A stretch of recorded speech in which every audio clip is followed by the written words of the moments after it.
Tertúlia. Meu boa tarde a todos. Hoje é dia 16 de setembro de 2015. Nosso verbete de número 3.512, ele tem 5 páginas, 53 logias e 16 máximos. O tema de hoje a ser debatido é a desconfiança nociva da especialidade para patologia. E esse verbete foi redigido por mim mesma, Dulce Dal.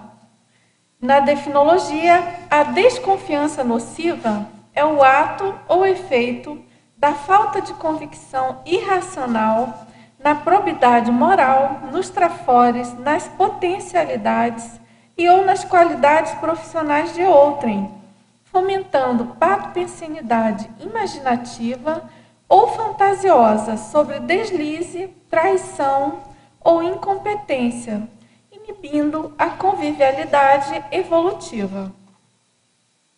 Aqui na pensenologia, o holopensene pessoal da hipercriticidade, o holopensene pessoal da insegurança, as elucubrações patopensênicas, as contaminações holopensênicas, o materpensene descrenciológico das iniciativas autocientíficas, o holopensene do respeito ao amparo extrafísico de função, o holopensene sadio em prol da max proexis grupal, a repensenização autodesassediadora, o holopensene da interconviviologia lúcida.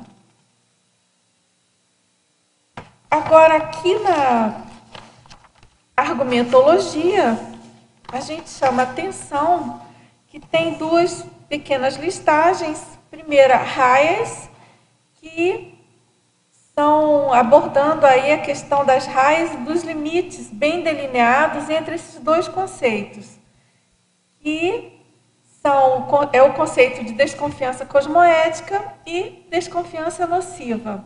E o objetivo aqui é qualificar as posturas nossas cotidianas, né, considerando essas duas condições. Depois tem uma outra listagem, que é a caracterologia, com 12 possíveis características da consim mantenedora da desconfiança nociva, a serem superadas em prol da convivialidade evolutiva. E aqui na remissiologia, nós destacamos acepção de pessoas, carga de convivialidade, inconvivialidade, patopensene, ruminação mental. E aqui na frase enfática, a desconfiança nociva prejudica, primeiramente, a consim desconfiante imatura, impondo a outrem, de modo não menos agravante, os efeitos anticosmoéticos da patopensenidade intoxicante. E aqui na questionologia, você ainda mantém desconfiança nociva perante os compassageiros evolutivos? Em qual nível de gravidade e incidência? E aqui na bibliografia específica, a gente tem uma fonte bibliográfica. Agora aqui vamos à mega-análise, feita pela equipe da Enciclosapiens, professoras Ana Rocha, Marilene Raganin e Socorro Frazão.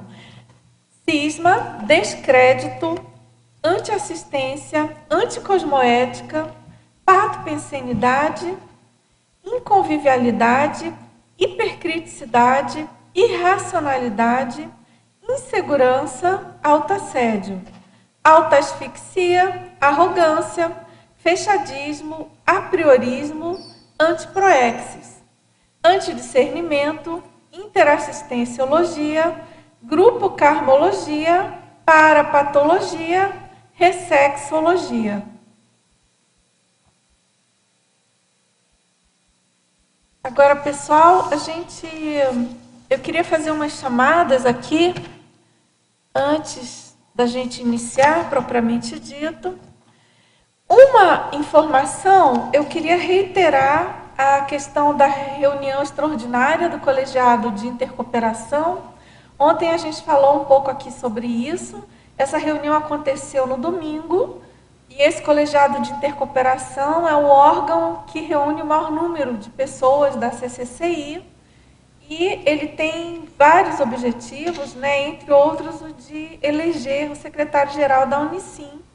E como vocês sabem, a Unicim também é uma instituição bem importante, porque ela justamente tem esse caráter macro, né, multidisciplinar, e tem essa responsabilidade, por exemplo, da criação de novas ICs, da consolidação de assuntos suprainstitucionais. Então, foi eleita a professora Marina Tomás, ela, como na condição de secretária-geral da Unicim, ela própria, né, ela se autohabilitou e foi praticamente eleita, eu penso que por unanimidade, tinham muitas pessoas presentes, e acho que tinham cerca de 300 pessoas no auditório. Foi uma experiência muito interessante. Depois, muito rica, foi muito bom, né? E depois, em seguida, teve a apresentação da consolidação das pontuações do FISP, né? Que é aquele instrumento que está sendo feito pela Comissão de Colegiadologia da Conscienciologia, e essa comissão, então, apresentou a consolidação de todos os itens propostos pelas diversas ICs e organismos, né, da CCCI. Então, foi muito bacana e, enquanto isso, eu não pude ficar até o fim, mas foi mostrado, né, foi discutido, e então o nosso trabalho aí de fomentação e criação do colegiado da Conscienciologia está em pleno andamento, né? Está seguindo aí o nosso cronograma inicial proposto pela comissão e considerado aí por todos nós. Agora tem uma outra chamada importante, que é a questão do convite para vocês participarem do curso EAD. Aí é mais para os nossos, também para quem mora aqui, é claro, mas também para os nossos teletertulianos, que é um curso EAD sobre o Zéfiro, né, da professora Mabel Teles. Como vocês sabem, ela escreveu o livro sobre o Zéfiro, foi publicado esse ano, e ela vai, então, fazer esse curso pela Unescom, que é a União União Internacional dos Escritores da Conscienciologia. Se você quiser participar, e-mail para o caec@caec.org e telefone 45 3525 2652. Também a gente... desculpa, 19 de setembro, sábado agora, 19 de setembro, de 15 às 17 horas. E também tem uma chamada que é para os 20 anos de CAEC, né? Tem uma festa de aniversário em comemoração aos 20 anos. Vai ter um jantar dançante no dia 17 de outubro. Portanto, está bem próximo, não é? Mês que vem. Vai ser aqui no Hotel Mabu Interlúdio. E os convites estão disponíveis na recepção do CAEC. O jantar é por adesão, R$ 80. Então, quem sabe você que não mora em Foz, que está pretendendo vir, aproveita a oportunidade, já se inscreve aí e aproveita também para... É um jantar dançante, então tem múltiplas atividades, né? E é importante a gente prestigiar, né, os 20 anos do CAEC. Agora, pessoal, vamos lá. Então, a gente tem já aqui algumas perguntas. Então, a primeira é referente à fatologia, aqui na página 2, sétima linha. Ele diz assim: um dos piores aspectos da presença da desconfiança nociva e da insegurança mútua são os pactos de silêncio antifraternos. Na sétima linha, né? Aqui na página 2, na fatologia. E ele pergunta como rompê-los se não existe comunicação efetiva. Bom, essa questão dos pactos de silêncio antifraternos, eles tanto podem acontecer em ambientes mais distantes de nós, quanto em ambientes mais próximos. Muitas vezes ambientes que a gente participa, né? Às vezes ambiente de trabalho, ambiente em alguma roda de convívio, às vezes até na família, não é? As pessoas fazem pactos de silêncio. Elas não, elas fazem uma combinação tácita de silenciar, de não abordar determinados assuntos, e a gente considera que realmente são antifraternos, porque a partir desse pacto, ou seja, as pessoas entre si, elas fazem um acordo de não falar, de não se comunicar, de não colocar, de não explicitar o que elas sentem, o que elas pensam, o que elas teriam a criticar no sentido de ajudar as pessoas envolvidas. Então, elas se fecham num silêncio antifraterno, porque com isso se evita e se inibe qualquer iniciativa e qualquer tentativa de ajudar, de resolver a situação, minimamente que seja. E, por exemplo, também isso inibe a participação de amparadores, não é? Porventura presentes e querendo ajudar aí na situação. E aí você pergunta como rompê-los, não é? Se não existe a comunicação efetiva. É que muitas vezes, se a pessoa for um pouco observadora, ou se ela se colocar mais atilada para essa condição, a gente percebe, ela desconfia, ela até muitas vezes com um pouco de parapsiquismo, ou a própria observação das relações, algum comentário, alguma reação, alguma omissão. Não é tão difícil da gente perceber isso nos grupos, né? Exatamente. A própria energia, como a nossa colega está falando. Agora, essa pergunta de como rompê-los, como romper essa condição, é claro que é a própria pessoa vai depender das pessoas que estão mantendo essa condição, né? Você não pode forçar ninguém a se colocar de modo diferente, ou não pode forçar essa mudança de postura. Mas a gente pode, por exemplo, dar exemplos mesmo com a nossa maneira de abordar os problemas. A gente pode explicitar especificamente para aquelas pessoas que a gente observa que estão com esse procedimento. E também uma coisa que eu acho que ajuda muito é fomentar um holopensene, um ambiente de abertismo e de fraternismo, né? Por menor que seja a escala que a gente consiga. Porque quando a gente fala fraternismo, megafraternismo, isso aí a gente sabe que é alguma coisa mais própria de consciências mais evoluídas, né? Níveis evolutivos mais avançados. Mas a gente pode buscar exercitar no nível aqui nosso de pré-serenão, né? E explicitar para as pessoas, né? Eu já tive a oportunidade, assim, e eventualmente até tive algum êxito, de chegar para a pessoa e abrir o jogo com ela. Às vezes até você fica meio antipático, assim, aparentemente.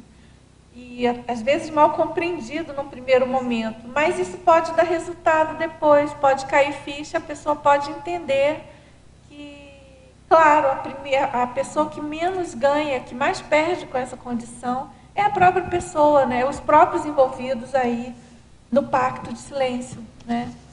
Você quer falar, Pilar? Eu só ia solicitar, e eu já percebi que teve uma motivação para você escrever esse tema. Ah, motivação. Vamos lá. Obrigada pela pergunta. Esqueci de falar motivação. Bom, a motivação aqui, ela é bem guarda-chuva, vamos dizer assim. Eu tive motivação pontual de ocorrência comigo, e aí de uma questão assim, minha mesmo com outras pessoas, de ter uma tendência, a pessoa que tem uma certa tendência mais negativista, ou a pessoa muito crítica, eu tenho esse traço, eu sou muito crítica. Tem um lado ótimo, tem um lado excelente, porque, nossa, é difícil assim eu cair de quatro com alguns assuntos, porque como eu sou muito crítica, eu já faço aquela análise, tudo, já me preparo, mas tem um outro lado disso, que você tem uma tendência a ser mais pessimista com as coisas, né? Ser mais trafarista com as situações ou com algumas pessoas. E então é uma coisa, assim, em primeiro lugar, que diz respeito à minha pessoa.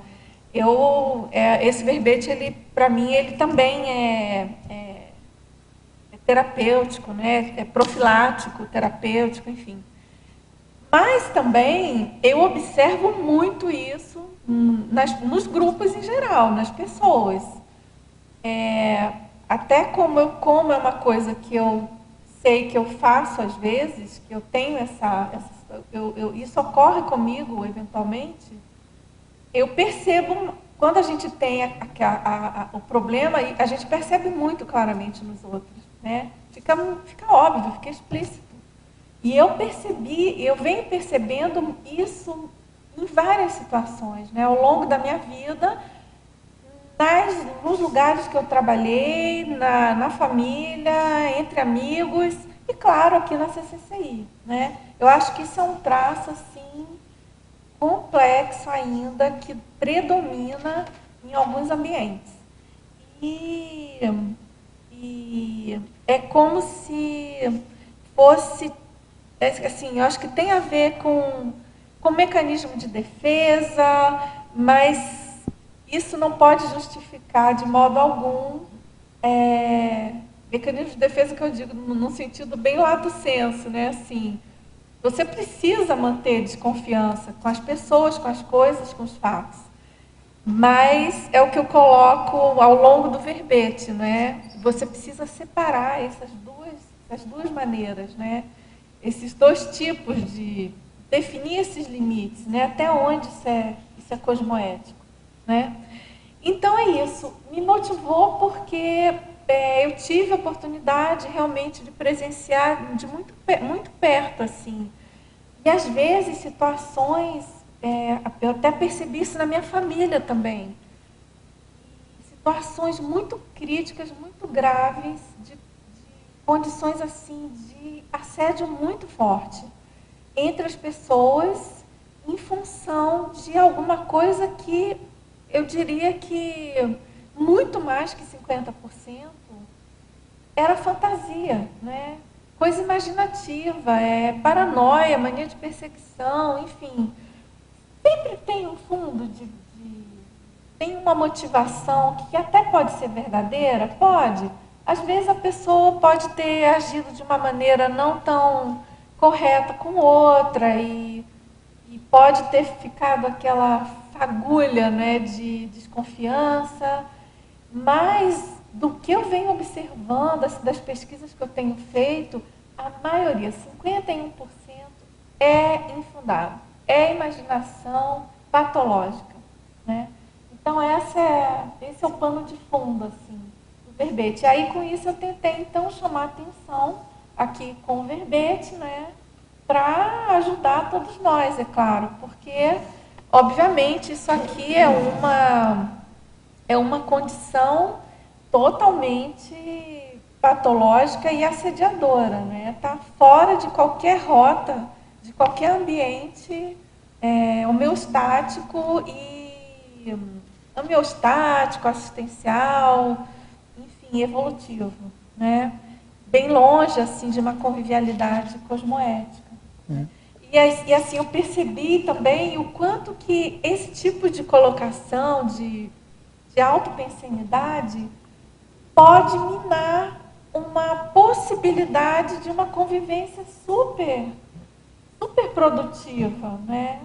Isso começa a minar, porque se a pessoa começa a desconfiar, isso vai numa bola de neve, né? Vai crescendo, assédio invade aquela relação e a convivialidade se destrói aos poucos, né? Dulce, Eu queria ver com você, assim, eu estou vendo que você está escrevendo vários verbetes, assim, que dizem respeito à convivência, né? Você fez lá o acepção, eu estou lembrando aqui, de cabeça, né? O acepção de pessoas, o paradisconfiômetro, esse, e parece que você vem numa linha, assim, na linha da convivialidade sadia. E aí eu queria saber, assim, se tem um propósito, se você está escrevendo alguma coisa nessa linha. Olha, Livro. eu tenho livro, eu não estou escrevendo não, Tatiana, não, infelizmente não tenho conseguido parar com nada de escrita de livro.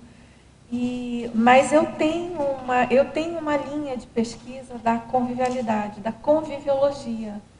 E eu tenho essa certeza íntima de que é um tema que eu preciso trabalhar, preciso pesquisar, e que eu penso também que é a base de qualquer PROEX, de qualquer sentido mesmo da nossa vida, da nossa existência, né? É como se uma convivialidade sadia, ela permeasse a nossa existência, né? Então eu tenho sim esse interesse, essa vontade de aprofundar cada vez mais nesses temas. E eu me lembro até que um dia você me sugeriu um título, e você sabe que eu tentei, mas tem verbetes muito, eu não vou lembrar agora o que foi. Eu descobri que tem verbetes na enciclopédia muito próximos, aí não deu para... A minha sugestão era com relação à acepção de pessoas, né? Para Mas fazer era uma diferença, o oposto. era alguma coisa de seletividade, né? Eu não consegui ainda Tipo de achar seletividade, porque assim, a acepção de pessoas, muitas vezes a gente confunde com a seletividade. E usa com a fonte. Ou o contrário, né? A pessoa não faz seleção nenhuma. Exatamente. Né? E convive com todo mundo e não necessariamente você tem que conviver com todo mundo. Às vezes é patológico, né? Exatamente. Então, Tatiana, mas tem justamente essa expressão acepção de pessoas, eu até coloquei aqui na missologia, né? Muitas vezes se usa equivocadamente, mas ela é bem dicionarizada com o sentido mesmo do verbete, né? Que é a questão de você escolher equivocadamente. Baseado em critérios equivocados. Né? Critérios equivocados, a questão dos grupinhos, e, enfim, de apriorismo, né? Então, mas na enciclopédia tem verbetes sobre o que seria uma seletividade cosmoética. Mas um dia eu vou tentar achar uma maneira de abordar sem repetir o verbete já. Talvez até fazer um antagonismo.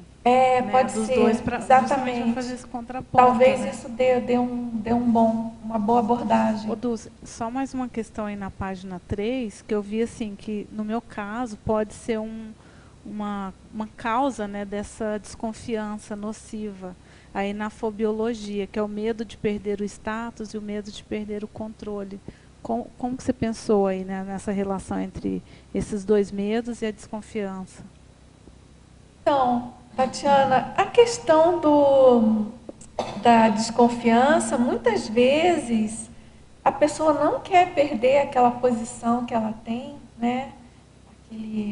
Ela se fecha, ela quer resguardar aquele status que ela tem.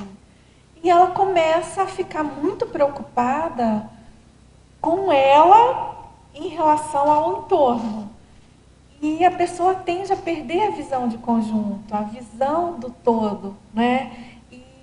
E quando ela percebe algum movimento que possa ameaçar, como o foco dela, né? O foco é ela, é a condição, é o status que ela tem, a tendência é a pessoa se sentir ameaçada com qualquer outra iniciativa que possa modificar aquela condição.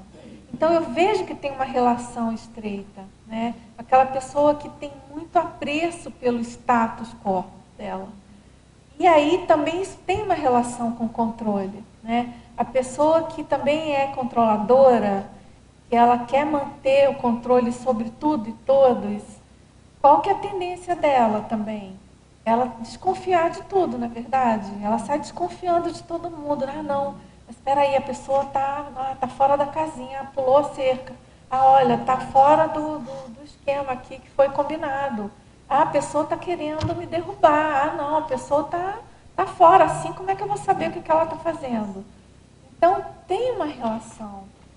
Eu penso que é muito direto. Eu e aí é pensei como na se questão da monarquia, né? Porque assim, quem está no poder, normalmente sim. tem outras pessoas querendo derrubar aquela pessoa. É verdade. Lugar, Tem né? muito a ver com a questão de poder mesmo, né? Eu até coloquei aqui na remissa eu coloquei até um verbete que eu mesma fiz, que é o sede de poder, né? Que tem relação com isso, né? Claro, se a pessoa tem sede de poder, a personalidade dela toda é completamente recheada de desconsciência nociva, né? Ela só pensa nela e no poder dela. Oi, Dulce.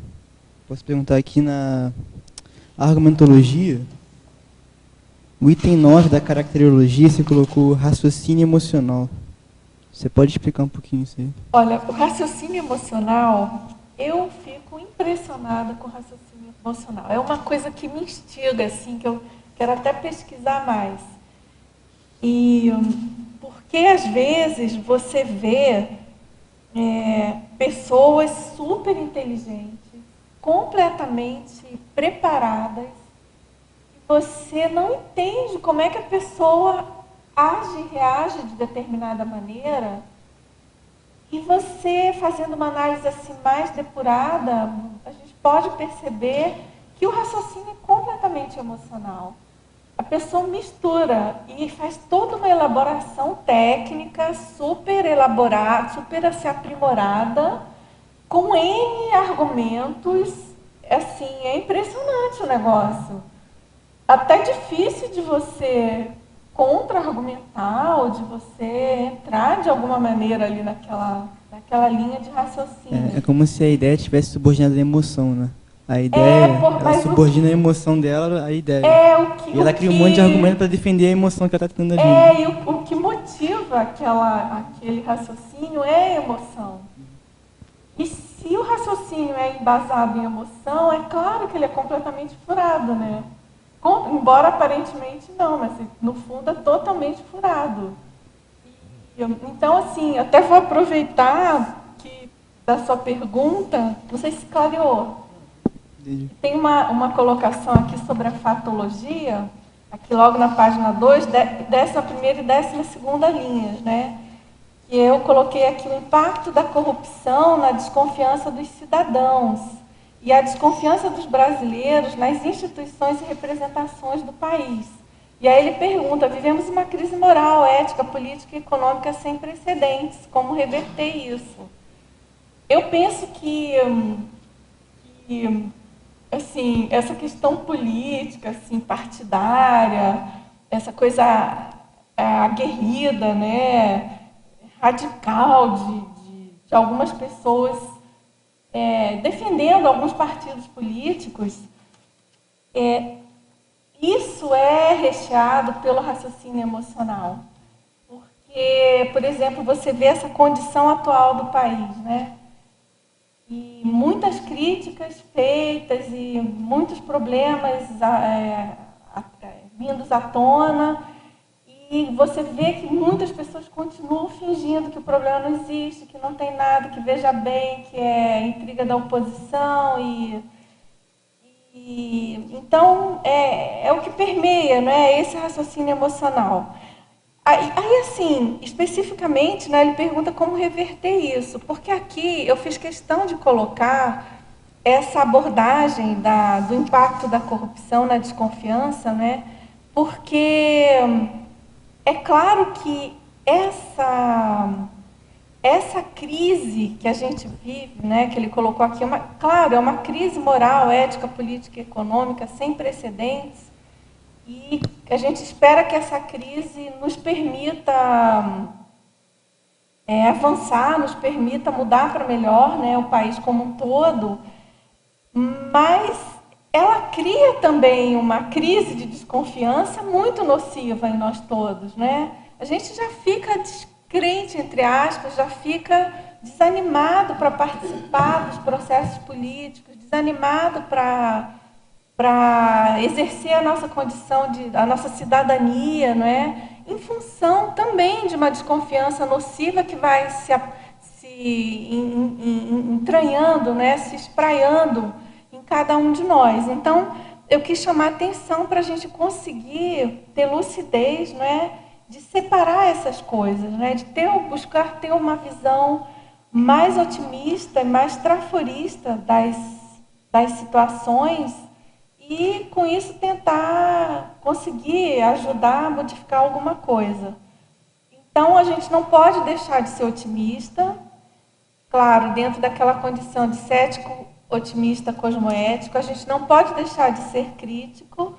E, mais uma vez, assim, como reverter isso é o nosso exemplarismo pessoal, nos ambientes menores que a gente se manifesta, né? Nos grupos, no trabalho, na nossa esfera de convivência, nas nossas aulas de conscienciologia, nos nossos debates aqui no tertuliário, a gente conseguir colocar essa questão da nossa condição mais cosmoética, mais evolutiva, mais otimista, e com isso tentar reverter algo num sentido ainda micro, né? Não tem como. Infelizmente, a gente sabe que isso depende muito de neoposturas, de reciclagens intraconscienciais. Agora, do ponto de vista mais sociológico, assim, mais coletivo, tem uma coisa séria acontecendo no país, que é o exemplo das instituições democráticas, né? Por exemplo, essas operações aí últimas, a questão da tão famosa aí, Operação Lava Jato, é uma novidade muito séria para o país, né? Então, a gente também tem que ter uma confiança evolutiva nessas pessoas, nesses organismos, e que isso, com certeza, já vem trazendo aí alguma lição, alguma modificação, por menor que seja, isso já vem ocorrendo. A gente ouve nos comentários, a gente sabe que as pessoas, esse anti-exemplarismo, né, dos corruptos sendo presos e de um determinado nível social, acaba dando impacto, sim, sem dúvida, na sociedade. Continuando o que a Tatiana levantou aqui, né, sobre os seus verbetes, ele também, como você colocou, muito terapêutico, né? Isso tem ajudado bastante, viu? Queria te dar esse feedback. Ah, tá bom. Tá?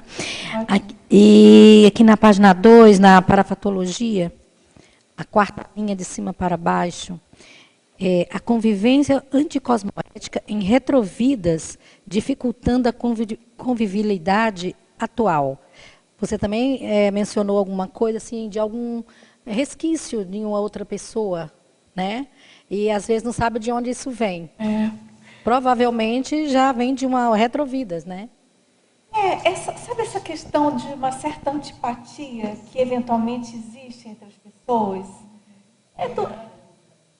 Como? É uma... ok, claro, é uma errada antipatia, uma determinada errada antipatia, tem totalmente a ver, na minha opinião, com essa questão de retrovidas, né? Pode ter a ver, não é obrigatório, claro, mas isso é um fato, misturado com parafato, né? E a gente precisa ficar atento a isso. Se a gente considera as múltiplas vidas, todo o paradigma consciencial, é óbvio que as coisas não são simples, as relações humanas fica bem mais fácil, né? Fica bem mais fácil da gente compreender, mas não necessariamente mais fácil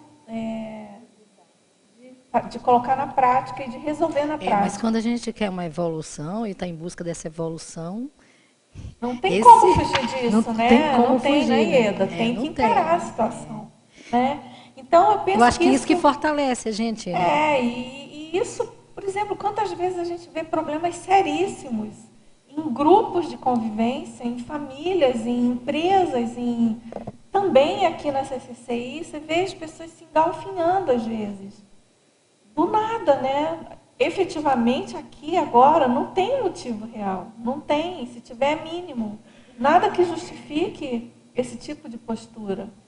Mas aí, se você for puxar um fio da meada, claro que isso tem aí algum motivo, né? Nada é à toa e as pessoas podem ter aí retrovidas complexas, difíceis, e que isso precisa ser encarado, né? Precisa ser, vamos dizer assim, reciclado. Né? Recompor, né? Tem que recompor, né? Então a gente não pode esquecer, aqui eu quis chamar a atenção, porque embora essa condição não seja nenhuma novidade para nós conscienciólogos, a gente precisa lembrar dessa condição para poder buscar qualificar mesmo, né, na prática, aqui no nosso dia a dia. Sabendo, não esquecer disso. E sabendo que somos nós que precisamos disso, né?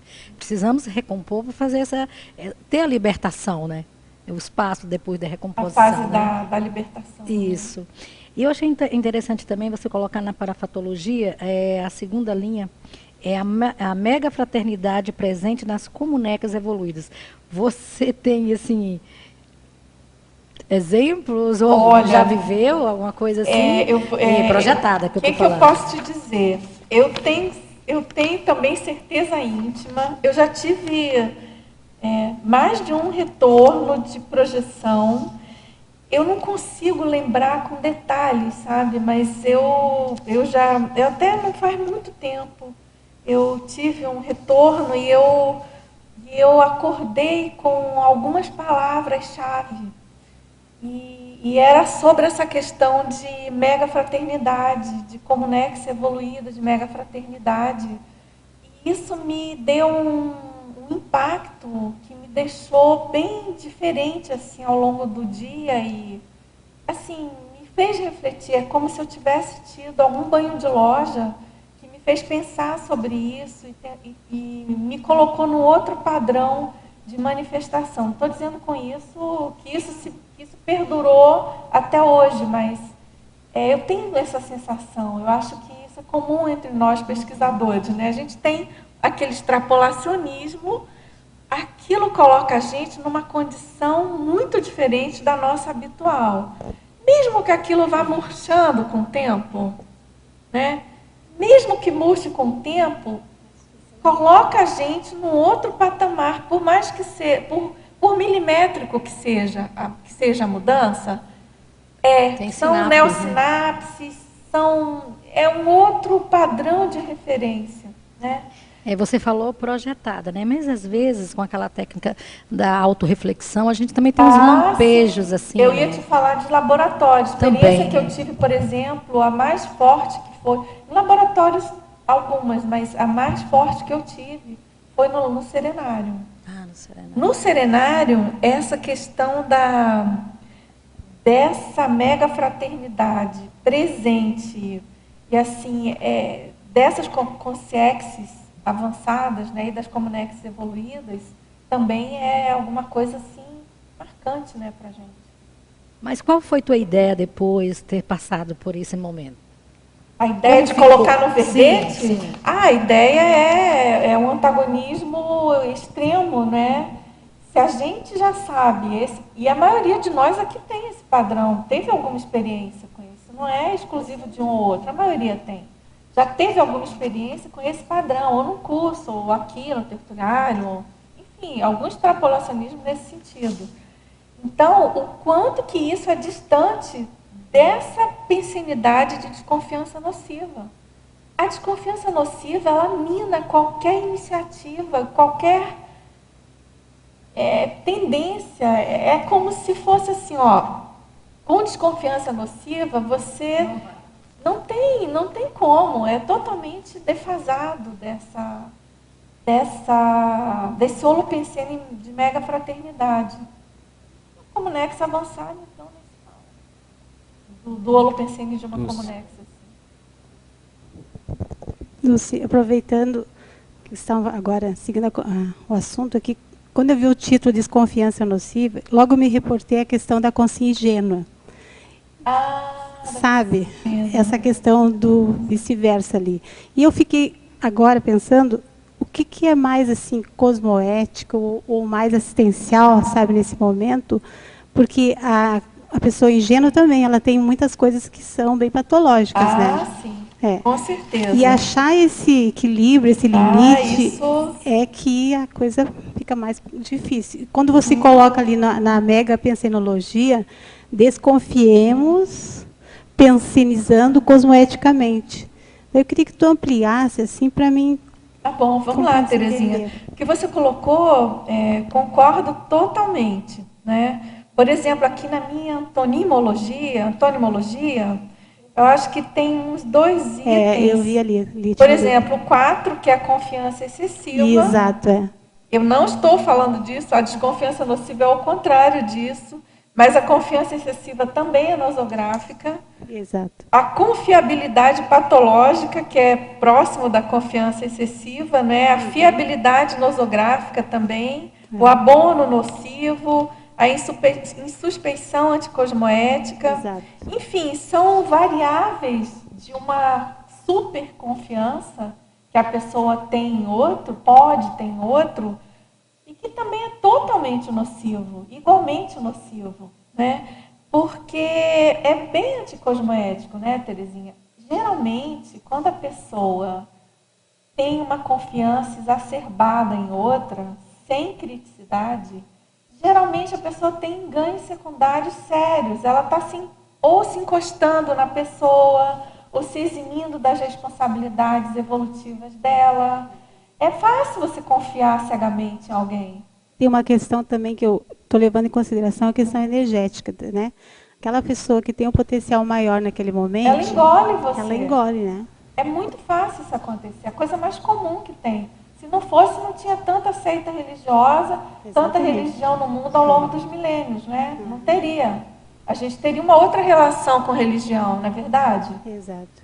Por que você... Aí, de novo, entra o raciocínio emocional, né? A pessoa entra a energia de quem quer dominar, a outra pessoa emotiva. E vai na onda e perde totalmente a criticidade.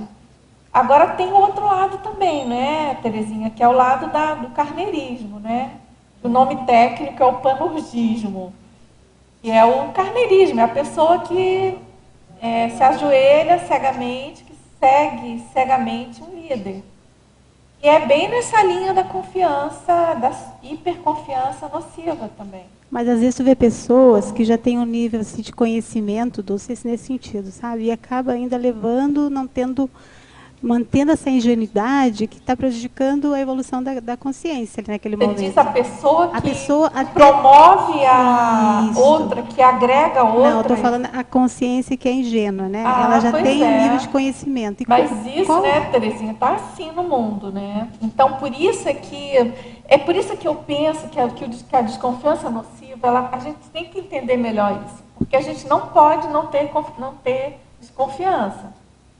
Que é a ideia aqui desse mega pensene, né? A gente precisa desconfiar, mas tem que ter uma cosmoética. Então, como fazer isso, a gente tem que descobrir ainda, né?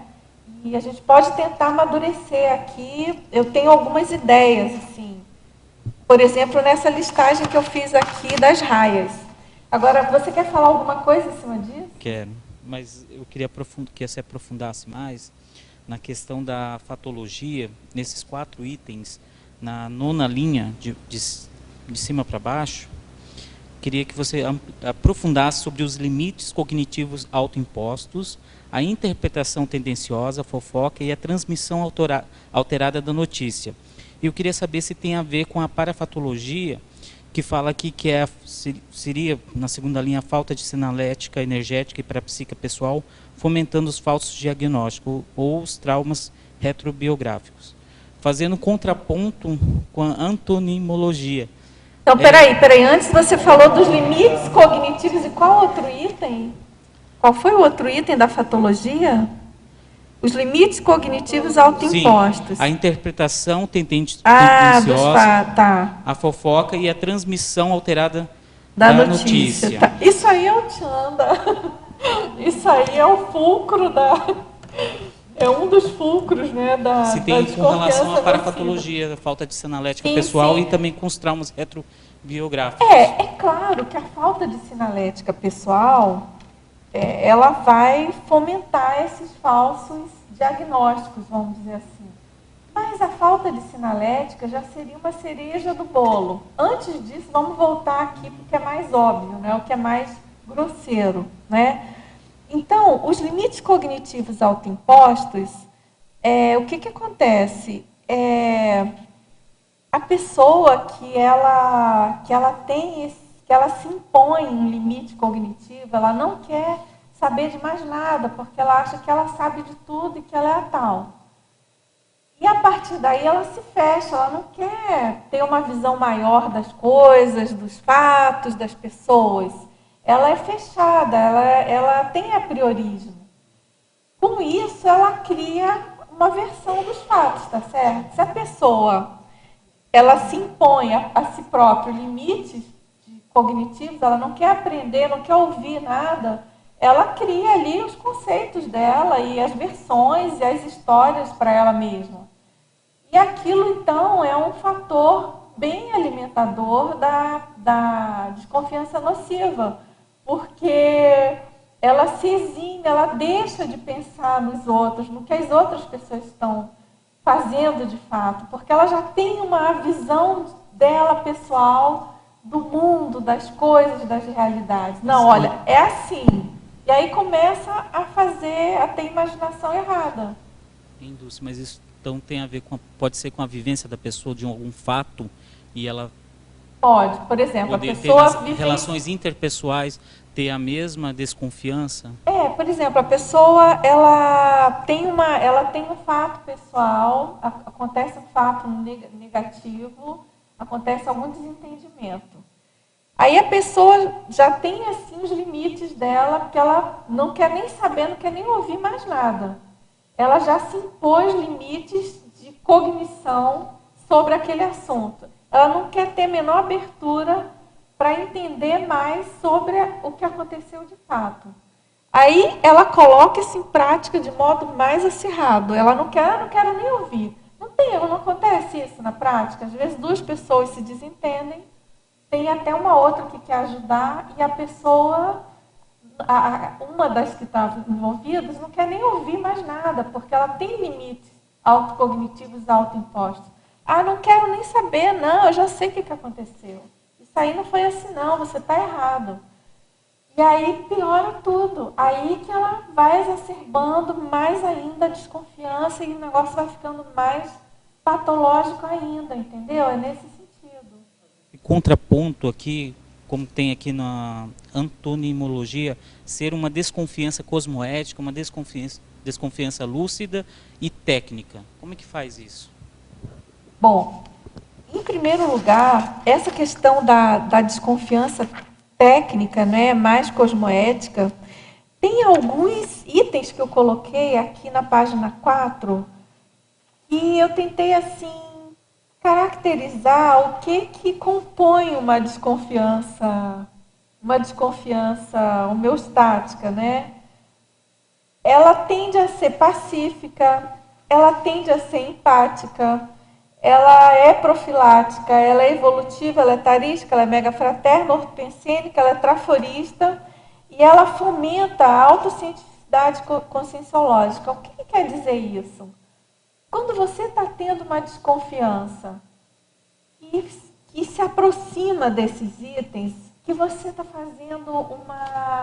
tentando fazer uma abordagem mais detalhada, mais técnica, mais científica sobre aquele assunto, você vai tender a ter uma desconfiança técnica, homeostática.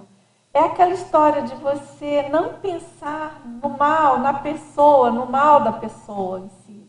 Não pensar na pessoa que fez o mal, pensar mal daquela pessoa. Você vai pensar no mal em si. Então, se a pessoa cometeu algum erro crasso, você não vai ficar pensando naquela pessoa, pensar mal dela. Você vai pensar naquele mal, vai tentar decompor e analisar a situação em si. vincular as coisas. Você não vai ficar emocional e com as suas rebarbas, as suas reações emocionais sobre aquilo. O que é o ideal? Você conseguir se abstrair e tentar fazer uma análise técnica da realidade em si, entendeu? Isso dá uma... Você fica mais com o sobrepairamento da situação. É aquela história de tentar deixar de molho, né? Deixa de molho o negócio e tenta analisar com outros olhos, de uma outra maneira que não é a sua habitual. Eu acho que uma técnica para quando a gente tende a fazer por exemplo, uma pessoa que você já tem uma antipatia, ou que você já teve algum desentendimento sério com ela em algum momento da sua vida, não importa. Qual que é a tendência? Se você não limpou aquilo, pode ser que você tenha limpado, esteja 100%. Mas qual que é a tendência se você não limpou? Quando tem alguma outra ocorrência, pode ser 10 anos depois, com aquela pessoa, qual vai ser a nossa tendência? Pensar mal da pessoa, não é verdade? A tendência é a gente já ter uma desconfiança nociva íncita. E não pode, a gente tem que tentar derrubar isso. É difícil, mas a gente tem que tentar inibir essa desconfiança nociva, esse preconceito, essa apriorismose, né? Com isso, a gente não está dizendo para todo mundo ficar ingênuo, ficar de boboca, sem criticidade. Mas você se abstrair, não, deixa eu zerar o taxímetro e começar de novo. Tirar a emoção e tentar limpar o que já aconteceu, pegar o que interessa daquela fatuística. Por exemplo, uma vez aconteceu um problema comigo, faz muito tempo, em época de trabalho, época que eu trabalhava em empresas grandes. E aconteceu uma coisa, assim, delicada, assim, complexa, sabe, como a pessoa, ela não foi, ela omitiu de mim, no caso eu era supervisora, né, eu dirigia a área lá na época, e a pessoa fez uma omissão muito grave, ela omitiu alguma coisa que ela não podia ter omitido de mim. E eu entendo que ela omitiu, eu entendi. Bom, quando eu soube, na época do evento, eu fiquei uma arara, literalmente, fiquei muito chateada. Eu já não trabalhava mais naquela empresa, eu já tinha saído, mas eu fiquei muito aborrecida com a pessoa, porque eu perdi a confiança nela. Falei, puxa, como é que a pessoa fez isso e não me contou? E podia ter falado. E eu fiquei muito aborrecida. Eu fiquei algum tempo com essa questão assim mal resolvida. E eu não tinha, a pessoa não estava mais próxima, assim, eu não tinha mais contato. Eu levei algum tempo para entender, vamos dizer assim, elaborar aquela condição. E muito tempo depois, quando me falavam daquela pessoa, eu já criava, porque em ambiente de trabalho, vira e mexe, você se reencontra, né? Que seja de alguém falar, de alguém comentar. Eu arrepiava quando eu ouvia falar da pessoa. Eu tinha desconfiança nociva, porque eu já achava que tudo que a pessoa ia fazer tinha uma coisa errada no meio. Né? Isso é errado, não pode ser assim. Aí eu consegui, com o tempo, eu consegui reestruturar isso. Hoje em dia, se alguém falar, claro que isso já mudou, é página virada, eu não trabalho mais com o assunto, a pessoa não mora aqui em Foz, mas quando eu lembro da pessoa, ou quando alguém remete, enfim, que vem à tona aquele ocorrido, eu não penso mais daquela maneira. Eu entendi, eu fiz uma análise, eu entendi porque que a pessoa fez aquilo, perdoei, claro, e consegui limpar essa desconfiança nociva, né? Porque isso também tem a ver com a questão do perdão, né?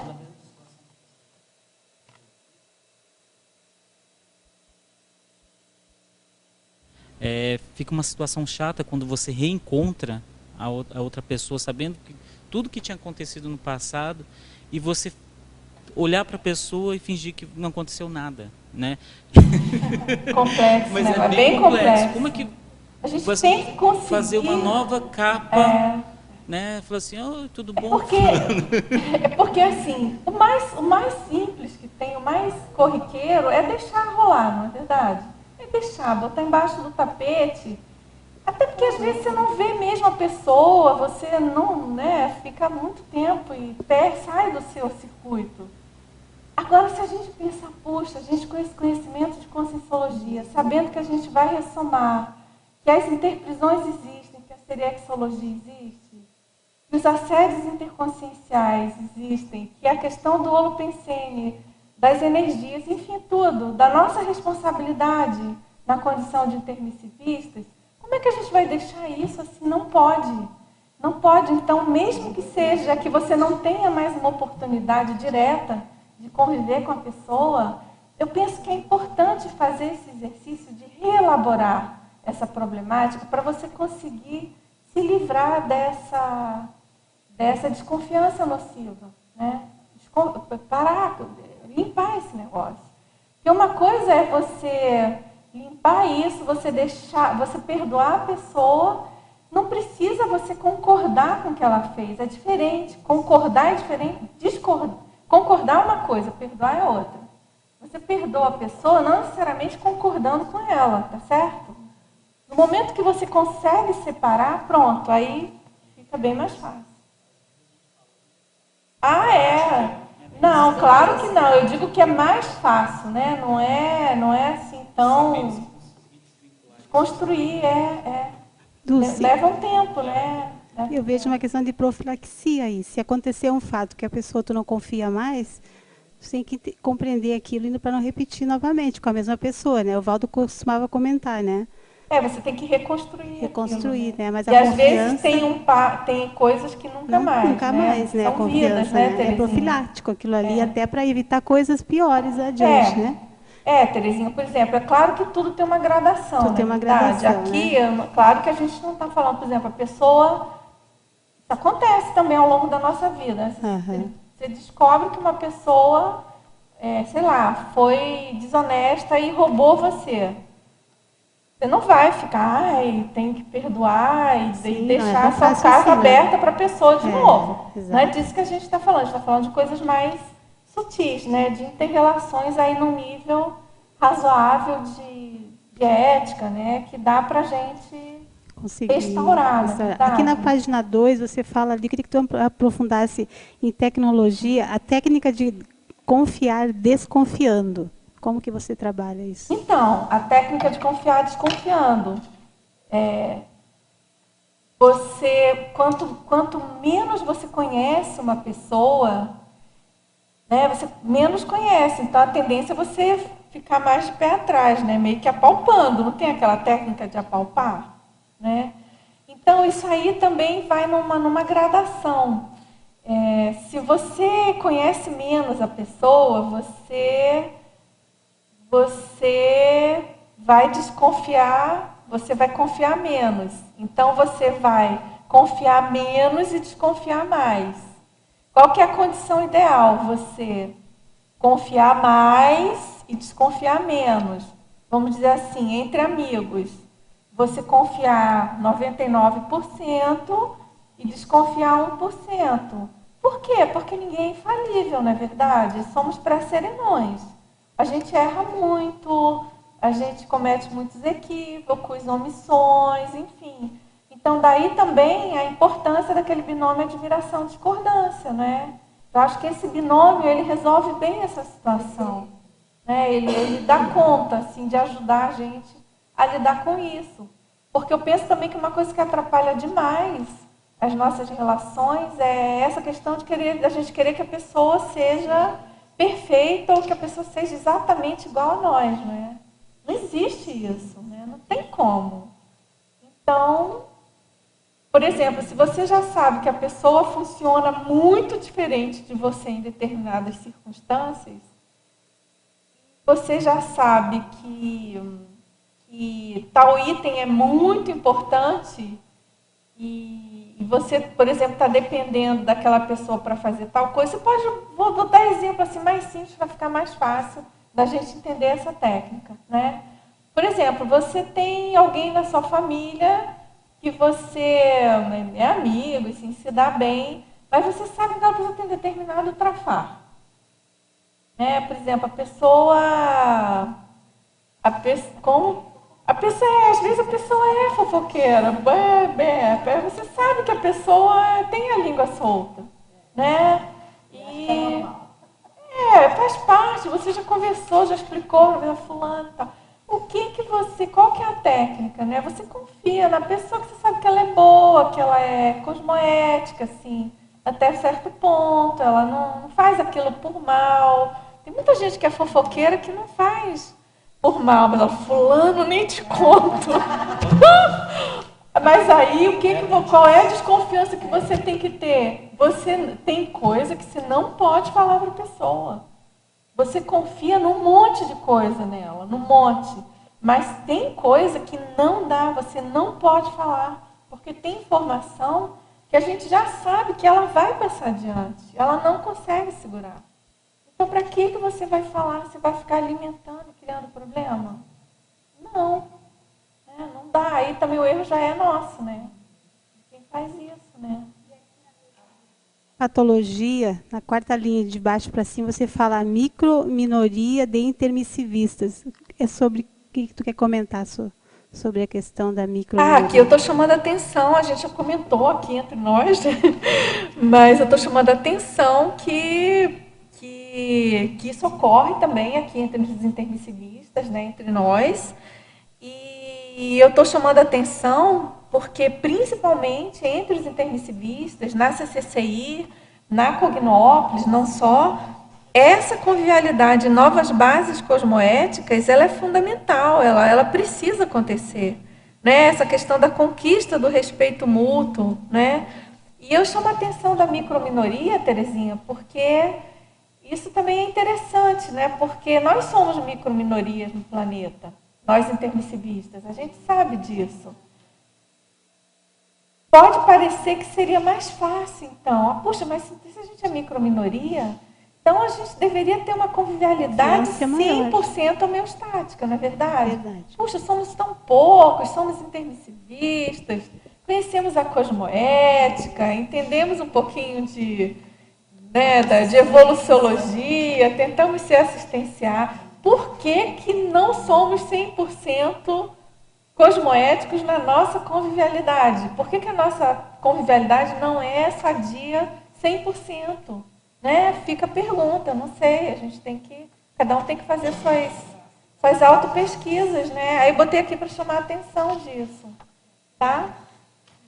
Agora aqui, na binomiologia, professora Dulce, o binômio fofoca-preconceito. Poderia expandir, exemplificar? Obrigada e parabéns pelo verbete.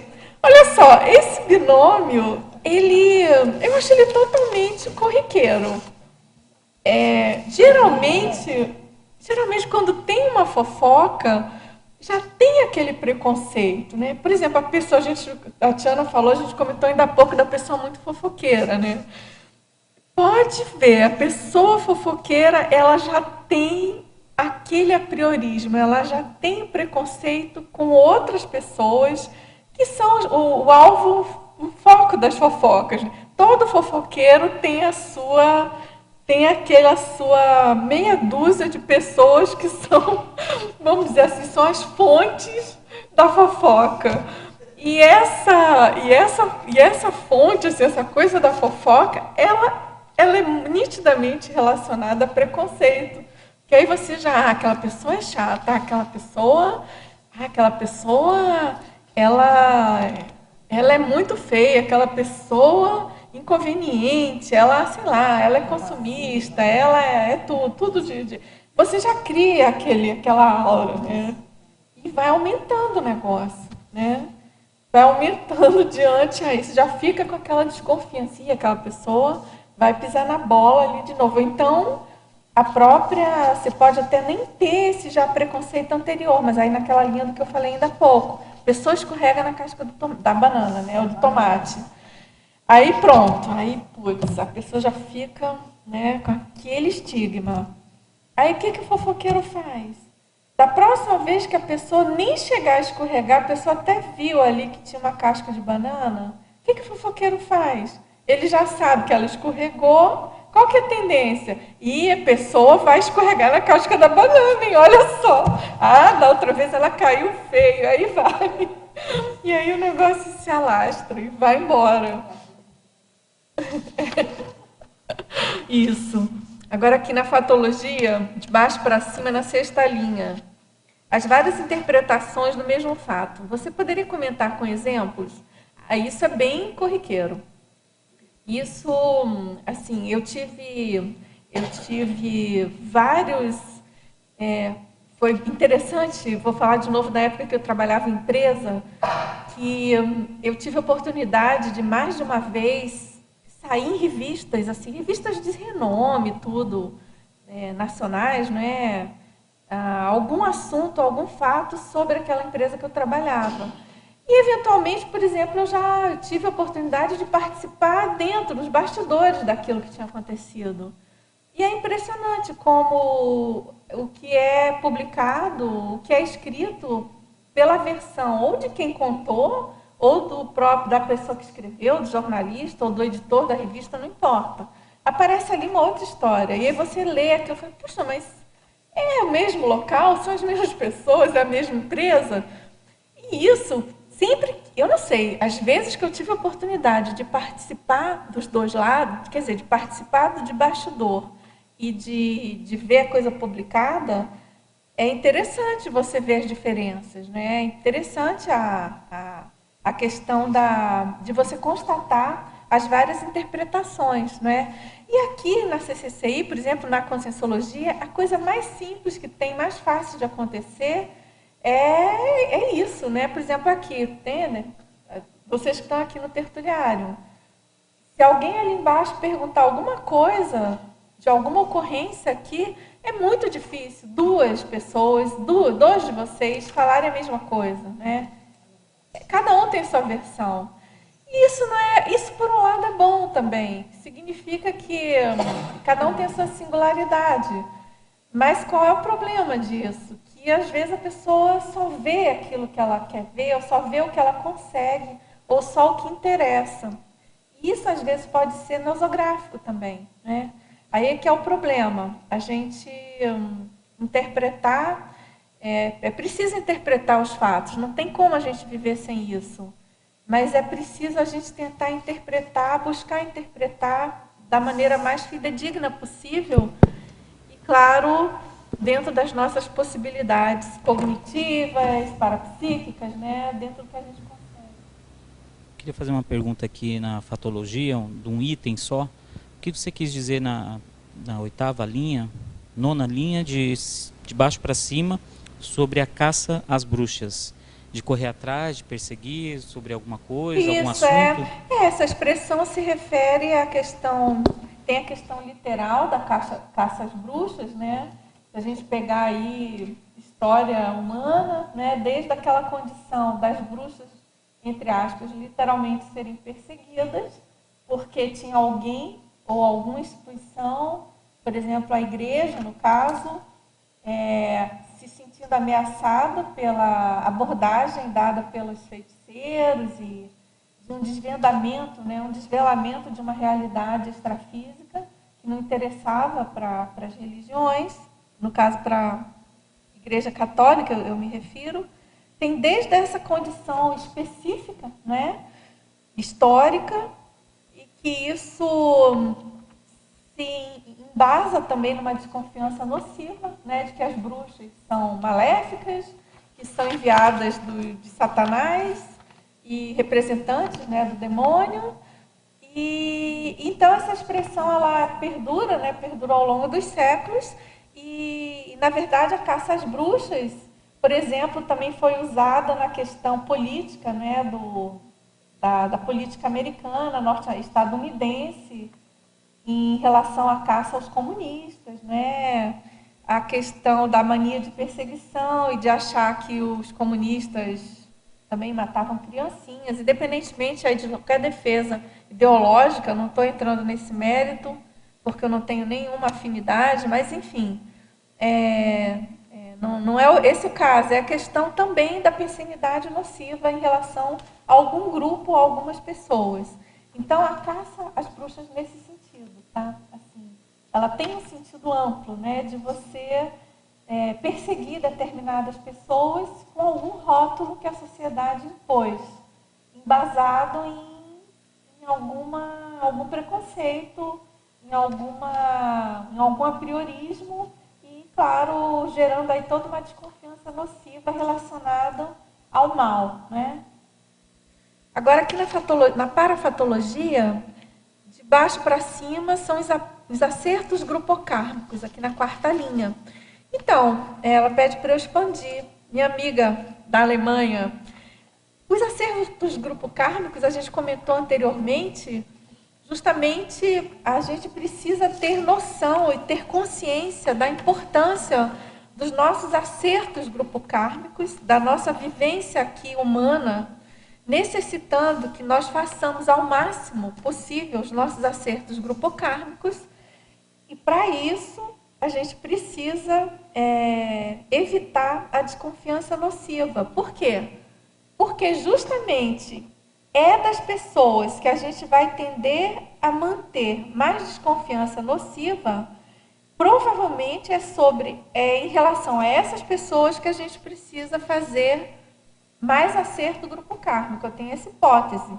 Eu penso que é um pouco por aí, né? Quanto mais você tem desconfiança nociva de algum grupo, de alguma pessoa, mais você precisa se acertar com aquela pessoa. E isso tem relação com essa questão mais ampla, mais genérica, dos acertos grupocármicos. Agora, aqui na principiologia, também você perguntou sobre o princípio da descrença mal compreendido. Para eu comentar. Então, a pessoa que não compreende bem o princípio da descrença, porque a gente pode ler esse mal compreendido, né? É claro que eu não estou querendo com isso diminuir a complexidade de entender e de colocar em prática o princípio da descrença. Eu acho dificílimo, muito difícil a gente realmente vivenciar o princípio da descrença plenamente. A gente sabe, tem os cartazes, né? No final dos nossos livros tem, nas nossas salas de aula, mas a vivência do princípio da descrença, na minha opinião, justamente, ela exige que você consiga chegar no caminho do meio, né? Do que é a descrença, o princípio da descrença em si, cosmoético, linkado na descrenciologia, que é essa colocação aqui que eu fiz nas raias, né? Na desconfiança cosmoética, que aqui, então, está inserida a descrenciologia e, portanto, o princípio da descrença, e a desconfiança nociva, que entra na raia aí da parapatologia, que é a pessoa que, por exemplo, ela pode achar que, não, eu tenho que pensar no princípio da descrença. Eu não acredito em nada, eu desconfio de tudo, a princípio está tudo errado, todo mundo está fazendo tudo errado. Olha o princípio da descrença. Então, quando eu coloco mal compreendido, é que a pessoa realmente não sabe usar o princípio da descrença. Ela exagerou, ela errou na dosagem, não entendeu o princípio da descrença em si, né? Como um princípio que exige aí uma questão cosmoética nossa, uma postura cosmoética. E o princípio da descrença, ele exige que a gente tenha essa descrenciologia, mas pensando no bem, pensando na questão evolutiva, né? E não querendo fazer um mal, pensando mal dos outros. Aí não é princípio da descrença. É outra coisa. Eu não acredito em ninguém, que está todo mundo errado e eu sou melhor que todo mundo. Isso não é princípio da descrença. Está falando aí na efeitologia, que é o efeito do fechadismo consciencial? Certamente. Né? Você tem razão. Está bem relacionado com o fechadismo consciencial também. Né? Isso também tem a ver com a questão da insegurança. Né? A pessoa que tem insegurança, ela tende a ter mais fechadismo. E é uma outra pergunta que ela pede para eu comentar sobre o item insegurança na caracterologia. Então, a insegurança, ela gera também a desconfiança nociva. Né? A pessoa fica muito preocupada, muito insegura, e começa a desconfiar de todo mundo. Ô Dulce, nessa linha aí da insegurança, eu estou pensando aqui, né? Que tem uma falta de confiança também no próprio taco, né? Porque assim, se você confiar, quer dizer, se você tivesse um parapsiquismo, tivesse lá suas sinaléticas todas em dia, você não precisaria ficar desconfiado, porque você ia perceber a intenção da pessoa, você ia perceber se ela está bem acompanhada ou mal acompanhada. Com certeza, Tatiana. Né? E tem também assim, ó, eu vejo assim que a cura dessa desconfiança nociva seria a gente identificar qual que é a nossa dificuldade em lidar com a dificuldade do outro. Então, a gente falou lá do fofoqueiro, né? Então, assim, a nossa dificuldade de lidar com o fofoqueiro que gera desconfiança. Porque se a gente tivesse noção de que isso eu posso comentar com essa pessoa, isso eu não posso. Se eu for comentar isso com essa pessoa, eu tenho que avisar, olha, isso você não pode espalhar, por exemplo.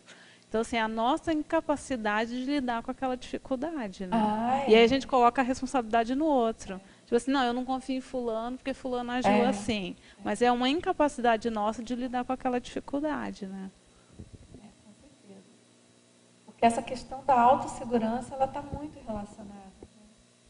Se a pessoa tem mais autossegurança, ela vai desconfiar menos nocivamente, né?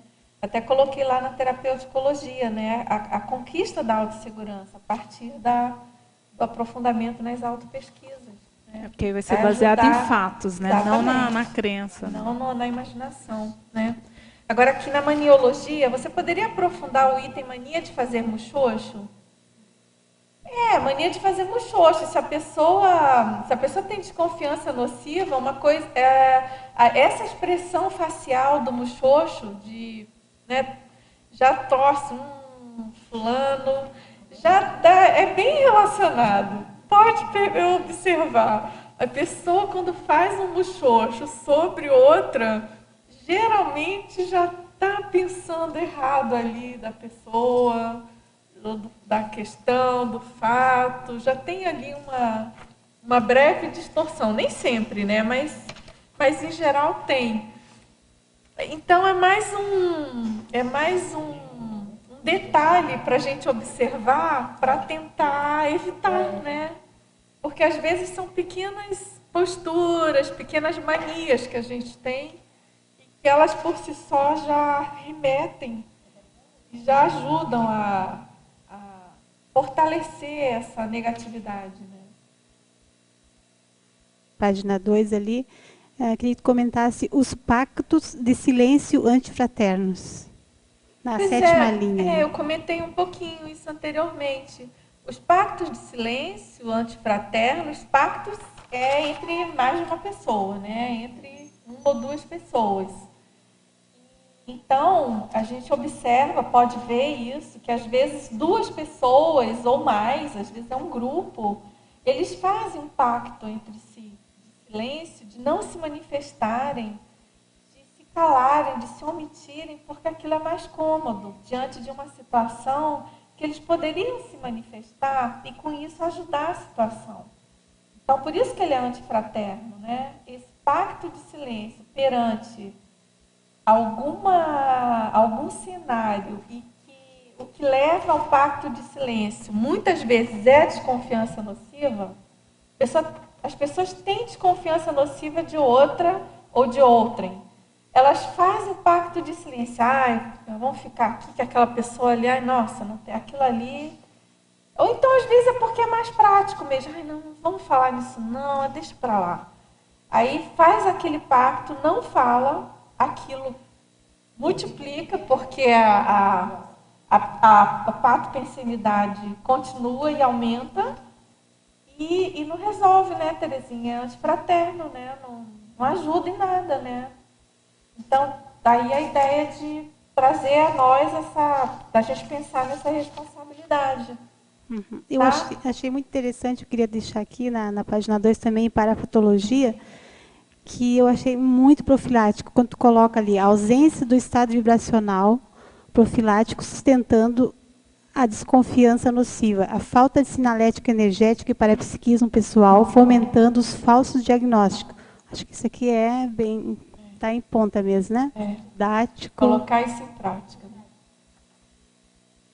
Agora, aqui na fatologia, na 8ª linha, você poderia ampliar sobre a incapacidade empática e sobre a incompreensão quanto às razões alheias? É na 8ª linha da fatologia. Pois é, a incapacidade empática se refere àquela condição de você ter dificuldade de estabelecer empatia com determinada ou determinadas pessoas. Então, muitas vezes você já parte daquela dificuldade, já tem aquela dificuldade por N motivos, né? Às vezes é uma tendência pessoal, às vezes é uma tendência com determinadas personalidades. A gente comentou aqui anteriormente. Personalidades que, porventura, a gente não tenha um passado muito tranquilo, né? Ou pode ser algum evento dessa vida ou de outras vivências, retrovivências em outras vidas. Então, a gente pode ter uma incapacidade de estabelecer uma empatia, de estabelecer, de fazer uma conexão, de se colocar no lugar daquela outra pessoa, né? De entender a pessoa. E aí, isso gera, né, essa dificuldade, essa incapacidade de estabelecer empatia, de você se colocar no lugar do outro e de você entender a maneira daquela pessoa funcionar, o porquê que ela está funcionando daquela maneira. Isso, então, gera também, né, exacerba aqui uma incompreensão dessas razões alheias. E isso tudo também vai estimulando uma desconfiança nociva. Quando você não compreende as razões de uma pessoa se manifestar de determinado modo, quanto menos você compreende, mais você tende a ficar antagônico, às vezes pensando mal, né? O ideal é a gente tentar compreender, né? Tentar dissecar, analisar aquela condição. Agora, aqui na parafatologia, você poderia fazer um cotejo sobre os acertos grupo-kármicos e o tema do verbete. Bom, eu já falei ainda há pouco, mas o cotejo principal realmente é a nossa responsabilidade na condição de conscienciólogos, a nossa responsabilidade com os nossos acertos grupo-kármicos, né? Eu comentei anteriormente da importância da gente, ao conhecer o paradigma consciencial, a gente se policiar com o nosso padrão de convivialidade. E, no caso aqui, você perguntou especificamente, né, o tema do verbete é que se você tem desconfiança nociva, você vai minar a sua convivência com aquela pessoa, com aquele grupo. Você vai impedir que se crie uma convivialidade sadia.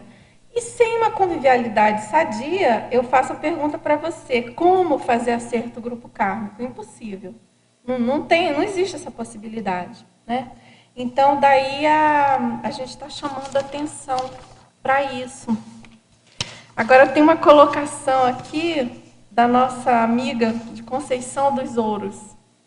A professora Dulce, na página 2, 10ª linha, a fofoca. Temos em nosso soma uma arma muito poderosa. Nós a manuseamos com diplomacia, cosmoética e sapiência. Nossos pensionistas sadios fazem dela um aliado do autoconhecimento e assistência. Se a usarmos inadequadamente, pode levar a ocorrências nefastas. Essa arma é a língua, pois é a partir dela que a fofoca é articulada. Poderia argumentar um pouco mais sobre essa patologia, fazendo um link com o binômio fofoca-preconceito, a fofinha e a fofex? São um prato cheio para os assediadores e assediados? Não há necessidade nem de sobremesa. Você também pensa assim? Claro, a gente comentou ainda há pouco sobre a fofoca, sobre o binômio fofoca-preconceito, e você tem toda a razão, né? A língua, né? Nossa amiga língua. E a questão de fofinho e fofex, isso é uma coisa interessante, né?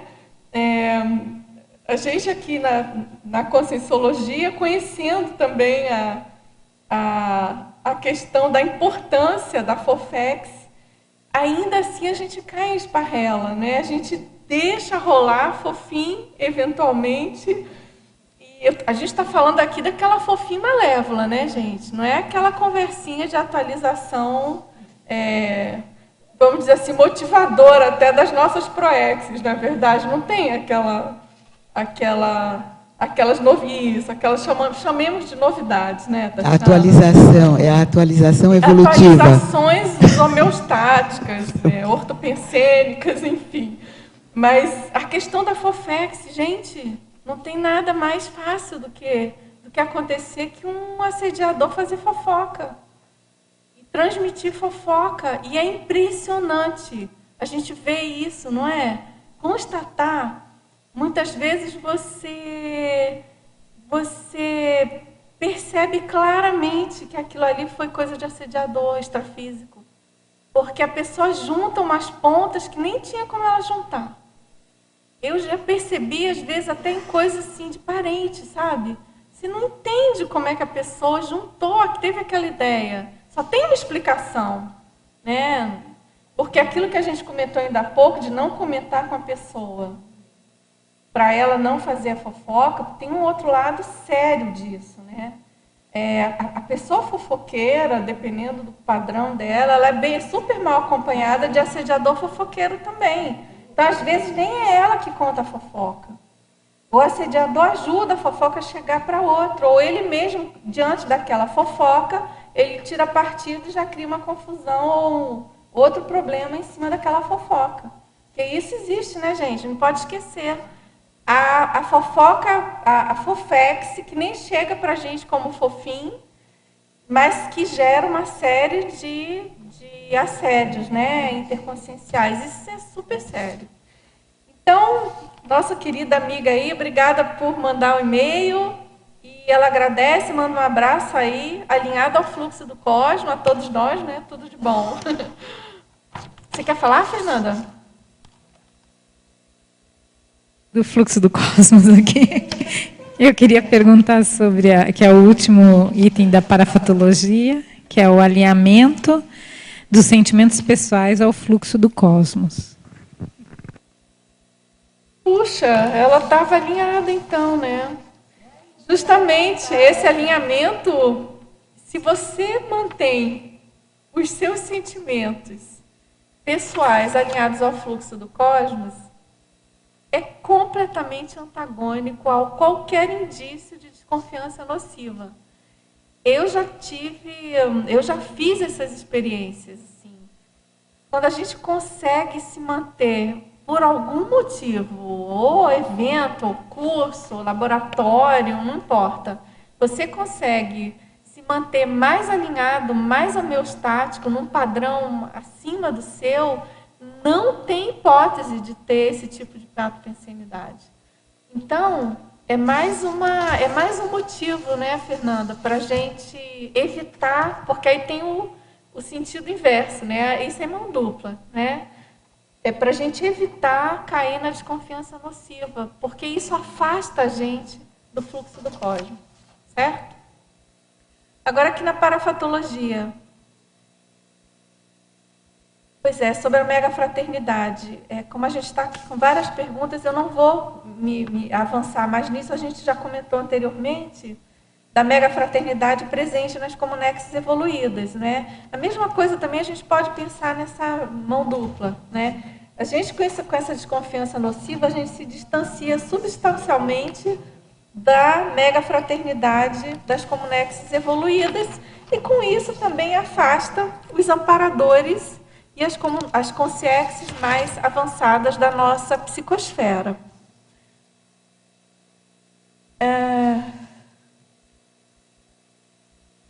Outra coisa, né, a falta de convicção racional na probidade, ela está perguntando, na definologia, não seria a falta de convicção racional? Não, é irracional porque a falta de convicção em si, ela é irracional. ela não tem explicação aqui na definologia, entendeu? Por isso que ela é irracional. A falta de convicção por si só, no caso, ela se torna irracional. Porque não tem motivo racional, entendeu? Aí você pergunta, pede para eu expandir a citação em relação ao tema e aos olhos da conscienciologia. A citaciologia do Sêneca diz assim, é um erro confiar em todos, tanto quanto não confiar em ninguém. Então, aí entra o princípio da descrença, né? O que a gente veio comentando aqui ao longo do verbete. Você não pode confiar em todo mundo, até porque você tem que partir do princípio que as pessoas não são iguais, que as pessoas têm níveis evoluídos diferentes, que as pessoas têm padrão e códigos pessoais de ética, enfim, diferentes, né? Então, mas também você não pode desconfiar de todo mundo, né? Não confiar em ninguém. E aí a maneira mais técnica de fazer isso é buscar realmente colocar em prática o princípio da descrença. Na nona linha de baixo para cima, você pede para eu explicar os motivos pertinentes, geradores de desconfiança. Na sua experiência, como agir para evitar gerar tais desconfianças? A melhor maneira de você evitar gerar desconfiança nos outros é ser o mais transparente possível. Eu já percebi que muitas vezes aquela pessoa que não é muito de falar as coisas, né, até aquela pessoa assim mais fechada, às vezes ela não faz por mal, mas ela omite algumas informações ou omite algumas explicações. E isso, então, piora. Isso gera mais desconfiança do que precisaria.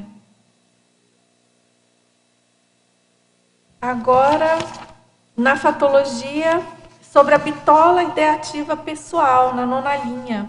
Se eu poderia explicar. A bitola ideativa pessoal, no caso, é a bitola no sentido da pessoa ter aquele limite, né? Aquela delimitação, aquela falta de ampliação das ideias. E isso, junto com uma batopensenidade, uma repetição de ideias, a pessoa já tem aquela bitola, aquele veio ali, ela só raciocina daquela maneira. E isso, então, vai retroalimentar piorar, no caso, né, a questão da desconfiança nociva. Você perguntou também sobre o efeito halo da desconfiança nociva nas interrelações humanas. A gente sabe o quanto que isso prejudica, atrapalha. A desconfiança nociva, ela mina, né, as interrelações humanas. Se isso não é limpo de uma maneira minimamente razoável, aí, de modo que as pessoas tenham ali um padrão de convivência, né, ela vai minando. Quando você vê, as interrelações terminaram, né, se romperam. Que é a pior condição que pode existir, né? Claro que às vezes isso é inevitável, né? Você não vai ficar mantendo relações e batendo papo com uma pessoa super mafiosa e criminosa, mas a gente não está falando disso, a gente está falando das interrelações em geral. E ainda assim, pensando na interassistencialidade, é claro que tem um nível de interrelação que você tem que ter com qualquer pessoa, não importa a condição evolutiva dela. Agora, na crescendologia, o crescendo autodiscernimento aplicado à autoconfiança. Quando você tem autodiscernimento e consegue colocar isso de maneira aplicada, né, quando você consegue vivenciar,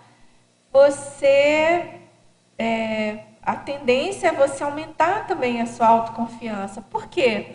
O autodiscernimento aplicado leva você a acertar mais, não é verdade? Óbvio. Se você tem mais autodiscernimento aplicado, você vai errar menos, você vai escolher melhor, você vai se direcionar para as coisas mais evolutivas, e com isso você vai aumentando e tendo mais autoconfiança em relação às suas vivências, às suas posturas. Professora Dulce, obrigada por esse verbete sobre temática tão importante, a autopesquisa. Em um curso de campo, quando coloquei a consciência que sou muito desconfiada, foi recomendado para eu passar a desconfiar dos trafores. Você teria alguma reflexão a esse respeito?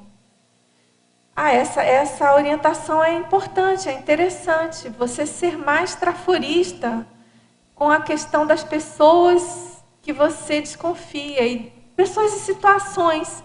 Logo no início da tertúlia, eu até fiz um comentário, né? Que eu penso que a pessoa que emite mais desconfiança nociva, em geral, essa pessoa ela é mais trafarista. Isso não é bom, né? A gente sabe que o trafarismo, ele atrapalha.